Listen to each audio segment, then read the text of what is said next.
Tonight, a Fort Wayne City Councilman is firing back after another city leader publicly took him to task. It's all over the stalled condo project at Harrison Square. Construction is still up in the air, and what to do about it and its developer has created a war of words. For more on tonight's top story, we are joined by News Channel 15's Aisha Husney.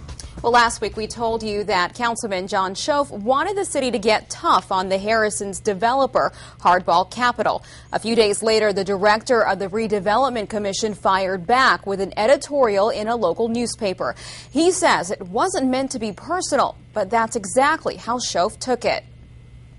He framed it pretty much as a personal encounter. Councilman John Schoaf isn't one to get personal. I don't think that's the best way of dealing with issues of this kind. The issue at hand, whether or not to get tough on Hardball Capital, the developer of the still non-existent Harrison condos. We have a right to liquidated damages. Schoaf says the contract includes a provision that allows the city to fine Hardball $5,000 for each day past the original completion deadline. It's an attempt to give a fair compensation to the city for the losses it's suffering by not having the performance that it was promised. It's been more than 450 days since the condos were supposed to be up. Schoaf says that could total to nearly $2 million in the bank. The contract has a limit. But City Redevelopment Commission Director Christopher Guerin says Schoaf is dead wrong. He says the contract has a 90-day cap for collecting losses. So the most the city could realize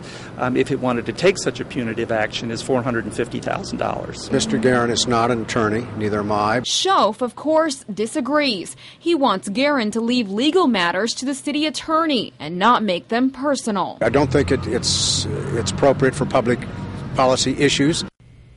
Guerin also worries punishing Hardball, so to speak, would turn away other developers from the city. But Schoaf worries more about the city having its act together. He's writing his own editorial about it in the paper this week.